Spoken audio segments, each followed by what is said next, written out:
What's up, guys? Carolina Jackpot coming at you on Thursday evening. Guys, before I get into the picks against the spread for week number 12, I want to take this opportunity to thank everyone who participated in our live show last night and the comment section on the videos the past day or so.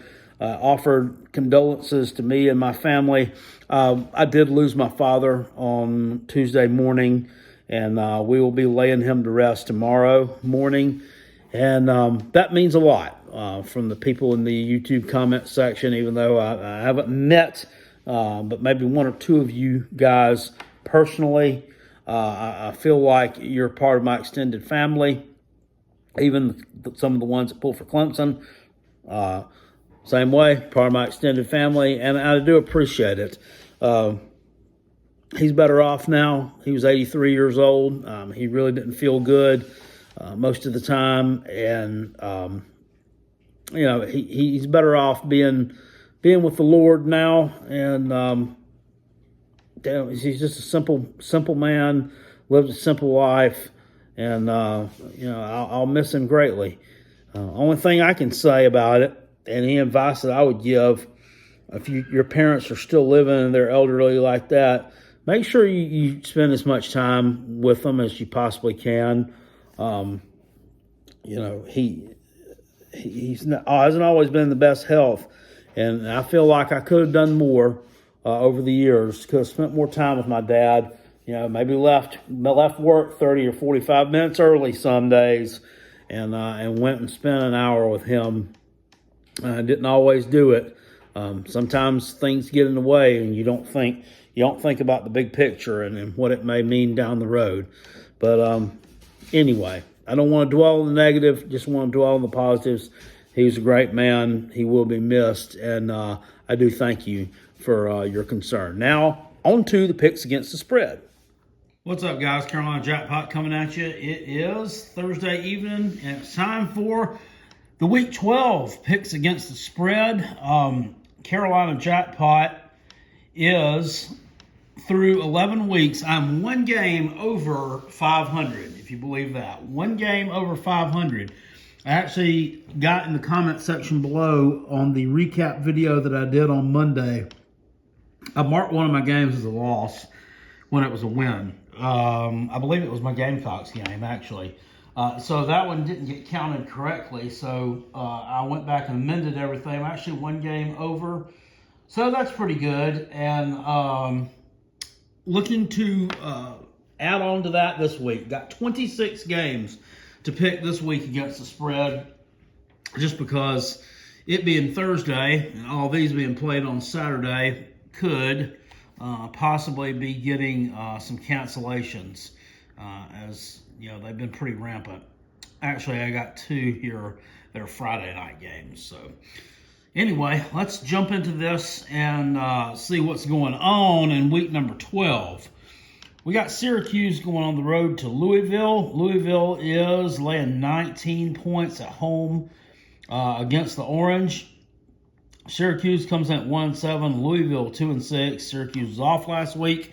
They lost to Boston College last time out in a close game, and Louisville lost to Virginia last week 31-17. I think this 19 is just too many points. Syracuse defense is actually decent, and Louisville's is not. So that makes for a contrast in styles here. I think that the Orange, although they're not going to be able to move the ball with any great success, I still think they can score enough on Louisville to keep this thing within the 19-point margin. I don't think they'll win, but it wouldn't shock me. It would not shock me if Syracuse won this game, but I do think they cover this number. I think that's just too many points. Louisville had one really good showing against Florida State a few weeks ago, and other than that, it's just been kind of ho-hum for them so far this year. Really disappointing season. Purdue goes on the road to Minnesota. Minnesota's actually catching 2.5 at home. What happened to this team? Won a New Year's Day Bowl last year against Auburn. Won 10 games last year, right? At 10-3. This year, man, they're having a rough season. They've already lost that many. They're 1-3. The offense, I thought, could actually score some points. That's why I picked them to cover last week on Friday night. And they got blown out at home by Iowa. Purdue lost to Northwestern 27-20 in a home game. And, we still don't have Rondell Moore playing for Purdue. I think they're not as good as that 2-1 record indicates. I think they're basically like one player on offense. Minnesota, this is just a team that I feel like it's time for them to finally do something. The pieces are still there from last year's team. It's just time that they got a swift kick in the ass and finally start producing. So I'm going to go out on a limb and take the primetime home underdog. Give me Minnesota to cover at home. Hopefully they don't screw me 2 weeks in a row. Florida goes on the road to Vanderbilt. 31.5-point favorites. Florida is. Florida is going to be able to score points here. My thing is, how much are they going to put up? Are they going to take the foot off the gas? At what point in the second half are they going to put Emory Jones in there just to kind of run around a little bit against Vanderbilt? Vanderbilt's not very good, but they have gotten better. And it started in the second half of the Ole Miss game. They came very close to beating both Mississippi State and Kentucky in road games. And here they return to Nashville, taking on the Red Hot Gators, who have not slowed down one bit. I didn't think they'd cover against Arkansas last week, coming off that big win in the cocktail party game against Georgia. But, I mean, they just absolutely slaughtered Arkansas. This game's not going to be close. At 31.5 points, you're looking at, I think Vanderbilt can score on Florida. Florida's defense is not very good. I mean, you saw Arkansas put some points up on them. If Vanderbilt can get to 17 points, that means the Gators have to get to like 49 points. I think they can. I mean, I know they can get that many points in, but I just question whether they're going to keep their foot on the gas pedal that long. Trask, I think, would be at this time considered the Heisman front runner. As many touchdown passes as he's tossed. So, I mean, he may be looking to pad the stats. Now, Vanderbilt, I think, they're not a tough out, but they're cagey. They're going to be cagey. They've improved a lot the past few games. I don't think they want to see Derek Mason lose his job at Vanderbilt. I don't think that he's got anything to worry about this year. I don't think he's going anywhere. Most teams are probably not going to fire a coach in a quote-unquote COVID year, but South Carolina did. They're trailblazers in doing so. Now, let's hope they don't screw up. Anyway, I'm going to take Vandy to cover the spread here and hope I'm right on that one. App State at Coastal. Coastal's laying 5 at home against App State. Of course, the Chanticleers having a Cinderella season this year. They come into this thing with a record of 6-0, 7-0. What are they? I got to look through here to find out. There's so many canceled games after. They are 7-0. App State is actually 6-1.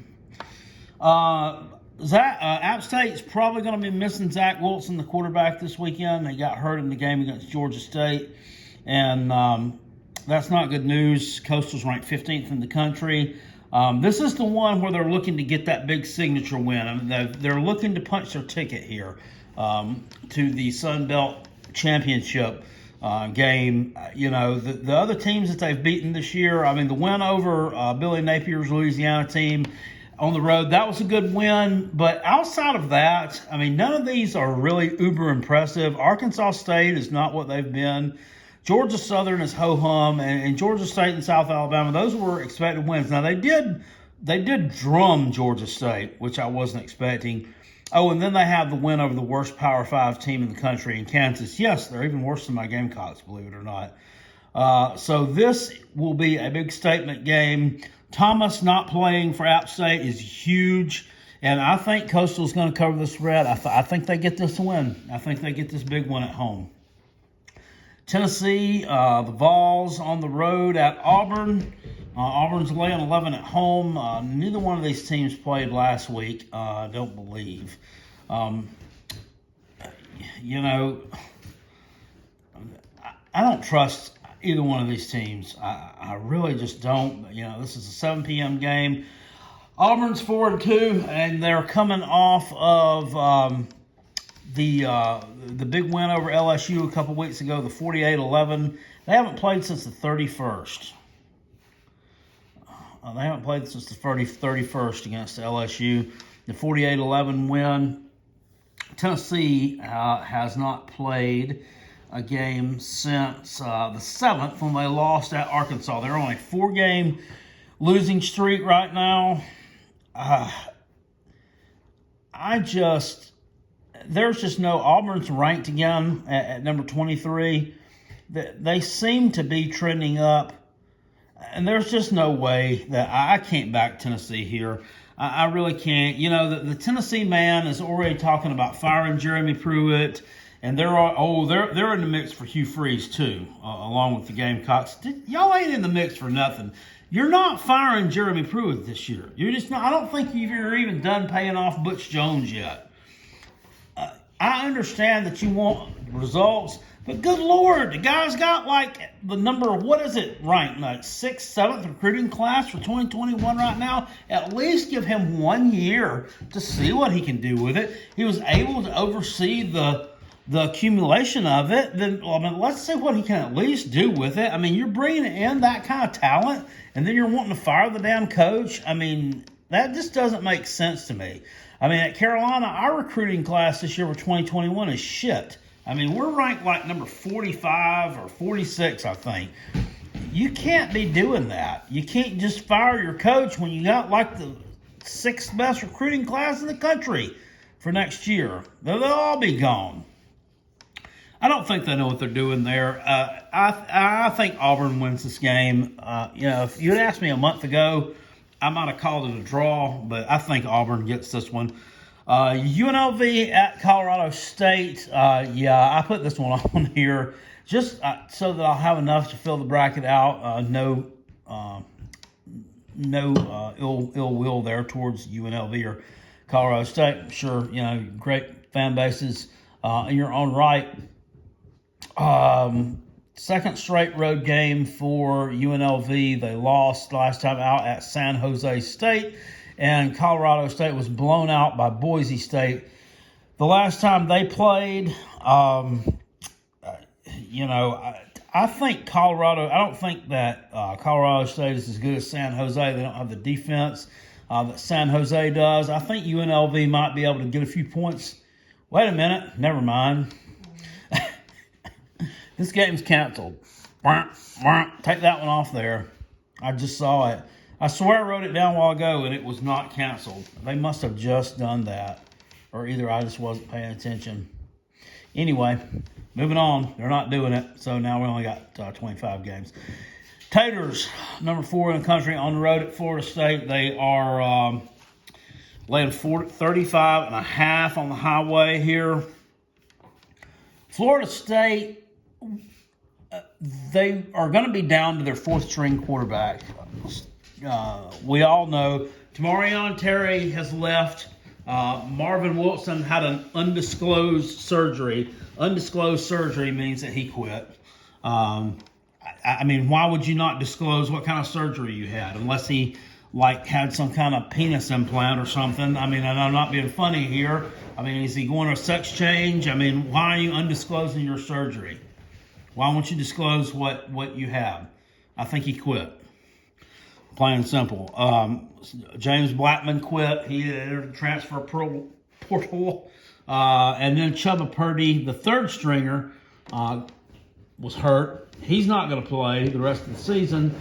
And Jordan Travis, the other quarterback that can run around a little bit, he was actually hurt in the last game, and he's slated to play. But, I mean, I really don't know here if that's the smartest move to play this guy a bunch against Clemson if he's hurt. You're going to get blown out either way. 35.5 points. Clemson coming off the loss to Notre Dame. I expect him to be somewhat fired up. Trevor Lawrence will be back. I look for Trevor to maybe be a little bit rusty in the first quarter. So, that could, keep the game close for a while. And in the second quarter, I think Clemson really blows it open in the second quarter. I think he finds his rhythm there. I think he plays a little bit into maybe halfway through the third quarter, and then I think DJ comes in. And the thing about it is, DJ is no longer the mop-up duty second-string quarterback. He's actually the second-string quarterback who's taking reps with the ones for a month. So he's going to go in there and go through all the progressions and do his stuff too. So that's why I think Clemson covers this number. I think they cover this number solely because of the fact that DJ has proved he can put the same number of yards up on the field that Trevor can. The same number of yards up that Trevor can. He may not be able to make all the throws right now. He may not be able to check off and make all the correct reads just yet, but he's getting there. And I think Clemson wins this game. I think it may be like 55-10. Hell, it might be 55-0. Florida State scored a couple of garbage time touchdowns last weekend against a NC State defense that's not good. So I don't look for them to have much success here against Clemson. I know they've had some injuries on defense. That's really not going to matter against this team. They're having some issues, really having some issues. So I'll take Clemson to cover the number there. LSU on the road at Arkansas.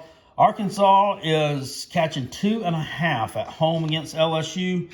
I'm sorry. I think the wrong team is favored here.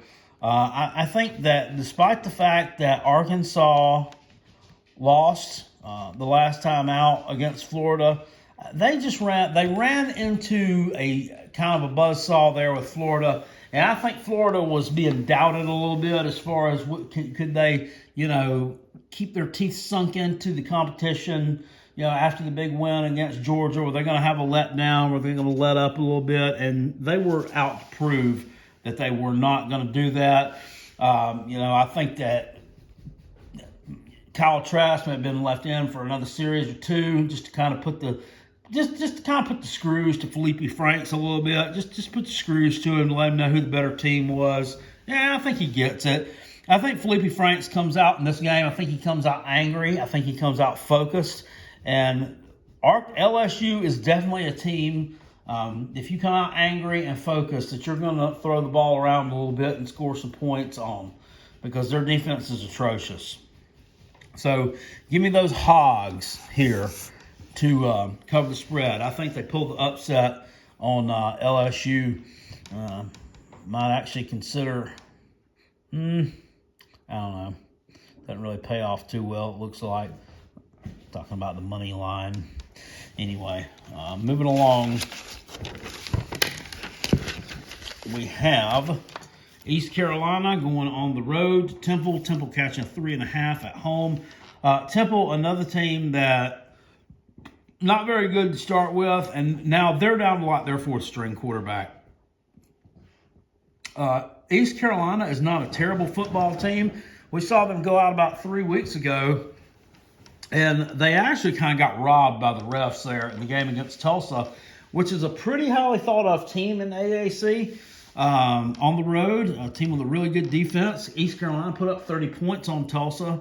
And here, they're going on the road, taking on one of the worst teams in the AAC. And granted, they did catch a beat down last week against Cincinnati, but, everybody gets a beat down against Cincinnati. Here, I think they're coming out to prove, that there is some fight left still on the East Carolina side. I think that Holt Nailers and the crew, I think they throw the ball pretty well. I think the vertical passing game is there for East Carolina. And I think they can stretch the field out here a little bit against Temple. Like I said, they're down to like their fourth-string quarterback. They've had some COVID issues. I'm taking ECU to cover this number on the road in the Lincoln Financial Field against Temple. We got Georgia Southern On the road at Army. This is an interesting one. I wish I could watch this one. It comes on at noon and probably won't be off by that point. Georgia Southern comes in at 6-2. Army is 6-2 as well. The Black Knights caught a beatdown last week against Tulane, 38-12. Georgia Southern comes in here. They have losses to Coastal Carolina, and they have also lost by 2 points on the road at Louisiana. This is just a test of which one of these teams is going to be able to stop, which one has more experience stopping their own offense. To me, it's Army. I mean, Army normally plays 2 other option teams every year. They haven't played any of those this year. Obviously, the Army-Navy game hasn't come up yet, and their game against Air Force is canceled. But there's those players around still have experience with stopping the option. Georgia Southern, really not so much. They don't really get that kind of exposure. So I think, and that coupled with the fact they have to travel, and crowd will be an issue here. The cadets are allowed to come to these games, and they made a ton of noise at one game in the early part of the season. I think it was week 1 when they played Middle Tennessee. That had the biggest home field advantage I saw. Now, I actually didn't think about it, though, but this is going into Thanksgiving week, so the cadets may not be there. The stadium may be totally almost empty. I really didn't think about that. Maybe off on leave. But anyway, I'm going to take Army here to cover this little 4-point spread. I think they probably win by maybe a touchdown against Georgia Southern. It's a close game, but give me the Black Knights of the Hudson to take the win in that one. We got Indiana going on the road to play Ohio State. Indiana, ranked number 9 in the country. The highest ranking probably there since, I don't know, the 1920s or before they had rankings there. Probably the highest they've ever been ranked. Ohio State comes in ranked number 3 in the country, only because they haven't really played many games. They are 20.5-point favorites against Indiana at home, and you just see here the difference in talent. That's why you have such a large spread there. But I'm going to take Indiana to cover in this game. I really am looking forward to seeing this one. I think that Ohio State's defense this year is more vulnerable than it's been in the past. Definitely more vulnerable than it was last year when they made that playoff run. Indiana is just an extremely well-coached team. And, these wins that they've been chugging along and getting they're not surprises. I mean, they're a good football team. So give me the Hoosiers here to cover that 20.5. I think Ohio State will win, and I think it ends up being between 14 and 17 points. But, Ohio State didn't beat Penn State by this much, and I think that Indiana is infinitely, why can't I get my words out today? What's wrong with me? I need to go back to school. Better than what Penn State is. So look for them to keep this game fairly close, and it should be an exciting one. Illinois on the road at Nebraska. Nebraska is a 15.5-point favorite at home. Illinois is not a good team. They're just not. And I'm looking for Nebraska here to cover this number. They're starting to play better. Got a win at home last week against Penn State. And Illinois, despite the fact that they were able to come from behind and beat Rutgers, I don't really believe in them a lot. Give me Nebraska there at home to get the win. Cincy on the road at UCF. Cincy's ranked number 7 in the country. This is another huge game. Playing this one at UCF in Orlando in what they call the bounce house. And I'm probably not going to be bouncing on Saturday. Bearcats are 7-0. UCF comes out 5-2. When's the last time UCF had 2 losses at this point in the season?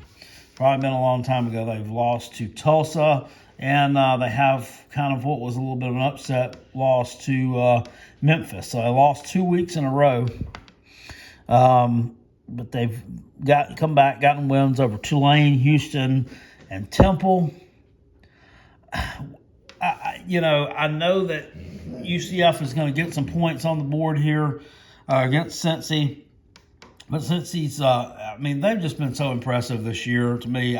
There's no way that I can't back this team here with just 6 points. I'm going to go on ahead and take the Bearcats to cover that number. I think they get the win over UCF and continue pushing forward towards possibly punching a ticket to the college football playoff, becoming the first group of 5 team to do so. Iowa on the road at Penn State. Penn State's catching 2.5 at home. This one's not really one that I have, a whole lot of stats or anything to back me up on. But Iowa's, they're just not that good of a team to me. I know they got the big win against Minnesota. Minnesota's not good. Penn State, just 2.5 point underdogs at home. At some point, they haven't won a game all year. They're 0-4 right now. At some point, Penn State has got to get up off the mat. Do you see James Franklin's team going winless this year? Going winless? I don't. I don't think there's any way that they go winless in 2020. And I think they picked the first win up Saturday against the Hawkeyes. So give me Penn State to cover that 2.5 point spread. I think they get this one. Wisconsin on the road at Northwestern. Northwestern is 7 point underdogs at home. Northwestern's defense is really good, but they're a little bit offensively challenged. Wisconsin has looked damn impressive in their 2 wins in the 2 games they were able to play. They totally just wiped the floor with Michigan last week, 49-11. It could have been even worse than that. So I'm going to take them to cover here on the road at Northwestern. I think they get a huge win. It's not even close. UCLA goes on the road to Oregon, ranked number 11 in the country. UCLA had a nice win on Sunday against Cal in the Rose Bowl here on one less day's rest. They got to go to Oregon at 13.5 point favorites, and that's a totally different animal. Looked really good the second half against Washington State. I think that they've come into their own a little bit there offensively and found what works for them. So I'm going to take Oregon here in this one to cover against UCLA. Give me the Ducks to cover the 13.5. That should be minus 13.5, by the way, not plus. Cal on the road at the Beeve, Oregon State. The Beeve is catching 3.5 at home. Both these teams are winless. Cal's 0-1 with their loss to UCLA on Sunday in the Rose Bowl. They lost that one 34-10. And Oregon State 0-2. But that's a little bit deceptive. They played pretty well at Washington this past Saturday night. Had a chance to pull closer there at the end or take the lead, and they couldn't quite do it. I'm going to take the Beavers here to cover this number. Home underdog. I like it. Give me Oregon State winning against Cal. Kansas State at Iowa State. This is they're a 10.5 point favorite at home. Iowa State comes in ranked 17th. They're 5-2. Kansas State 4-3 on the season. Iowa State won their last 2 games over Kansas and Baylor, and lost to Louisiana and Oklahoma State. Kansas State has lost their last 2 games out. Oklahoma State and West Virginia.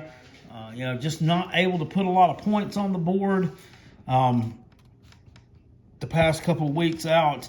But they kept that one against Oklahoma State. It was really close.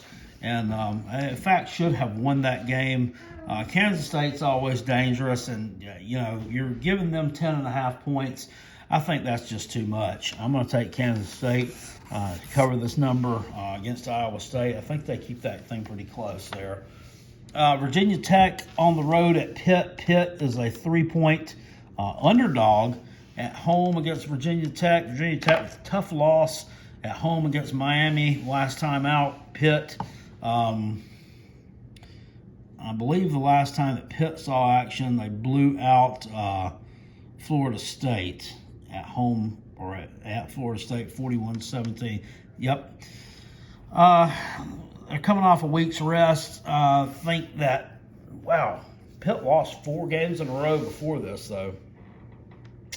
Which Pitt team are we going to see? Kenny Pickett's healthy now. Virginia Tech coming in at 4-4. I'm going to take Pitt here in this game to cover the spread. I think that Virginia Tech's got some internal issues there with Fuente. I don't think that the fans or the boosters are exactly happy with the situation there at Virginia Tech. That loss to Liberty could end up costing them 3 times. I think Pitt's still a solid team. They're both coming in here 4-4, and their momentum kind of got interrupted a little bit with the off week after that Florida State game. That was a pretty good win for them. When a lot of people had Florida State favored in that game. Yeah, believe that or not, they had them favored. So I'm going to take Pitt here to cover this number. Pitt's just one of these teams that, they muddy the games up. They make them ugly, and before you know it, you look up and you've lost the game. So give me them against Virginia Tech. It should be a hard-nosed, hard-hitting game, and a fun one to watch if you like defense and that type of stuff. Let me take Pitt there to cover, though. Kentucky on the road at Alabama. Alabama is laying 30 points at home against Kentucky. What do they say? You don't get rich betting against Alabama. Didn't get to play last week against LSU. That game was canceled. Looks like they're going to get to play this one against Kentucky. I just don't think Kentucky is going to be able to. I know Alabama's defense is not very good, but Kentucky's offense is abysmal, and I don't think they have the tools, the Jimmies, nor the Joes to take advantage of that Alabama defense being abysmal. So give me Alabama to win this one. I think we see like a 45-10 game here, something like that, with the Crimson Tide rolling, the number 1 ranked team in the country, and Mac Jones have no problem disposing of Mark Stoops and Kentucky. Mizzou on the road at South Carolina. The Gamecocks are catching 6.5 at home in a night game at Williams-Brice Stadium against Missouri. This is just absolutely deplorable and sad. You should not be at this point in time underdogs to Missouri. Period. Missouri's not very good. Last time out against Florida, they had their asses worn for a hat for 4 quarters. They just look silly out there, even trying to compete with them. They're 2-3. My Gamecocks, though, were 2-5. Props for Missouri to have enough players to be able to play the game. They were scared to play Georgia, I guess, so they didn't. I'm just giving them a hard time. They did not have enough players to play against Georgia. I'll go ahead and say it. So they couldn't play that one. They haven't been able to play against Vanderbilt this year. Just missed a lot of time. The Gamecocks have not missed any time. Knock on wood. Praise the Lord. I don't know if we're praising the Lord about it or not. But we might have wished we hadn't been able to play a couple of these games. Will Muschamp's been fired. Mike Bobo is the coach right now. I would probably say that the Gamecocks could come out in that wounded animal mode and take care of Missouri. I think that Colin Hill, who I assume will be playing quarterback here, I think that Kevin Harris would be able to move the ball here a little bit against Mizzou. They've given up some rushing yards this year, and I think that Colin Hill, and as sorry as he is, off of after that abysmal performance last week, by him, which was it wasn't horrible. It wasn't horrible. Let me take that back. But against an Ole Miss defense, it was. It was. Case in point, I mean, he threw the ball on a little route down the sideline to Nick Muse. You're throwing a simple route to the tight end, and I mean the ball goes like 7 yards over Muse's head. But people, bash Nick Muse on social media and say he can't catch. Well, I mean, he can't catch that. I mean, not unless he's 20 feet tall. I mean, come on. If we had our defense at full strength, we've had 3 starters opt out.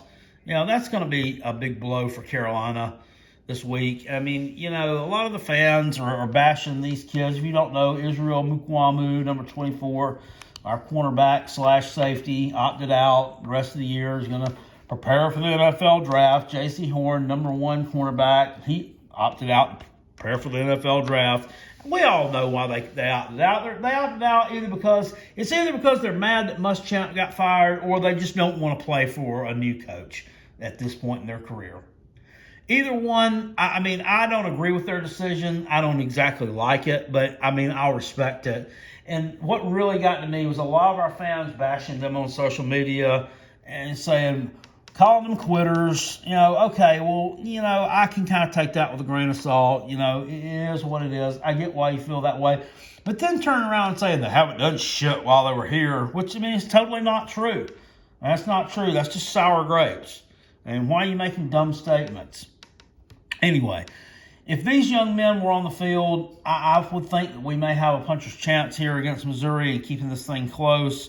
But without them there, I don't think that we do. Just give me Mizzou to cover the spread here. I mean, would really delight me to see the Gamecocks be able to win this game. And no, I don't think that they're going to keep Mike Bobo as the head coach if we win 2 out of our 3 games against Missouri, Georgia, and Kentucky. I don't see that happening either. But, one more win for the program looks good. Okay, so I will never hope that they lose a game just so that a certain individual won't get a job. Oklahoma State at Oklahoma. Oklahoma is laying 7 at home against Oak State. This thing was like 10 points, and now it's been bet down. I knew the wrong team was favored on that one. This is Bedlam. And to be honest, I don't trust either one of these teams as far as I can throw them. If just looking at them right now, I will take Oklahoma State to cover here because I just think that they are the more complete team. Top to bottom, defensively, I think they're a lot better than Oklahoma. So that's why I would think that they keep this thing within that 7 points. Liberty on the road at NC State. NC State is, let me go back and check this one. I'm not exactly sure that I wrote that one down correct. Give me just a moment. Sorry, fire up my tablet here. And double chiggity check that thing. Yeah, it is. NC State is laying 3.5 points at home against Liberty. I'm not so sure about that. Does Liberty get distracted this week from all the Hugh Freeze to South Carolina, Hugh Freeze to Tennessee, Hugh Freeze to Michigan talk, or do they come out focused and blame? They're undefeated, coming in at 8-0, number 21 in the country, best start ever, best record ever in school history. They are they're just solid on both sides of the football. It's a dangerous team. NC State's defense, you can't trust that defense. They've got some quarterback issues of their own. I'm going to take Liberty here to cover this number against NC State, and I think they rack up and get their 3rd straight win over ACC competition. Mississippi State on the road at Georgia. Georgia is laying 25 points at home against Mississippi State. Of course, JT Daniels will be the starting quarterback for Georgia in this game. I'm sorry. I don't think that, the number 13 Bulldogs, I don't think that JT Daniels starting at QB is going to be the magic elixir to fix this team. right now. It looks like 57% of the public is putting their money on UGA to cover. 25 points to me is just too much. I don't see them beating Mississippi State by 25 points. I think it's more like 17 points. Some of their wins this year have been kind of ugly. And I mean, I know that will piss the Georgia man off. They won't want to hear that. They'll think they're going to beat Mississippi State by 40. But Georgia, you're just not that good. Just not. Mississippi State covers. Michigan on the road at Rutgers. Rutgers is catching 10 and hook at home in old Piscataway, New Jersey. Honestly, I don't know where to go with this one. Neither one of these teams looked good last week. Of course, Michigan blown out at home against Wisconsin. Rutgers had a lead against Illinois at home, and then they shit the bed in the fourth quarter, and they ended up losing. So they kind of look like the Rutgers of old. But they've looked decent at times this year. They got the win over Michigan State, who's not a very good team. Then they took on Ohio State, threw everything at the kitchen sink at them, and they put up like 24 points, 27 points against Ohio State. So I think offensively, Rutgers is okay. Michigan, I think, is another one that's circling the drain. I think Jim Harbaugh is probably gone after this year. Even though it is a COVID year, Michigan's got the money to do whatever. With that, I'm sure they can buy that contract out without a problem. I think Rutgers covers the spread here at home there in New Jersey. And these games generally haven't been close. Michigan's blown them out every time they've played. But this year, things are different. And I think that Rutgers covers here, possibly gets this win against Michigan. USC on the road at Utah. Of course, USC's 2-0. Had some close wins over the Arizona schools. USC owns Arizona, owns the state. They own the desert right now. So 2-0 in Pac-12 South play. Utah catching 3 at home. I just don't know what Utah is. I have no idea what they are. I know that they've lost a lot of players, especially offensively. From last year, Tyler Huntley, Zach Moss, none of these players are there anymore. And here, just 3 points that they're laying against the team. I know what USC is. There are definitely a second-half team, but I think that they'll have enough there to get past Utah. So, just sight unseen, not knowing anything against Utah, I'm just going to take USC here to cover just because I basically know more about them. Washington State on the road at Stanford. Last game on the pick'em. Stanford is laying 2 at home against Washington State. David Shaw's had a rough couple of years at Stanford. It's one of the better coaches, I think, in the Pac-12. But, he's not really had very good quarterback play the past 2 years. And Washington State, that's a team that everybody thought they would just immediately fall apart when Mike Leach left, went to the Southeastern Conference. But they bring in Nick Rolovich from Hawaii, who, he's got this run and shoot offense. It's just kind of, you just put anybody in there and they can do it. He brought a couple players over with him from the island, and they were got a big win the first week on the road against the Beeve, and then last week had a lead on Oregon throughout much of that game until they kind of fell apart in the fourth quarter. So I think in this situation, they're the way to go. I'm taking the underdog here to cover against Stanford. I think Washington State gets this win and not the other way around. All right, guys, there we go with the picks against the spread for week number 12. Make sure you tune in at the first of next week and see how I did. I'll be talking to you all soon. Appreciate it. Peace. And I'm out of here. Go Gamecocks.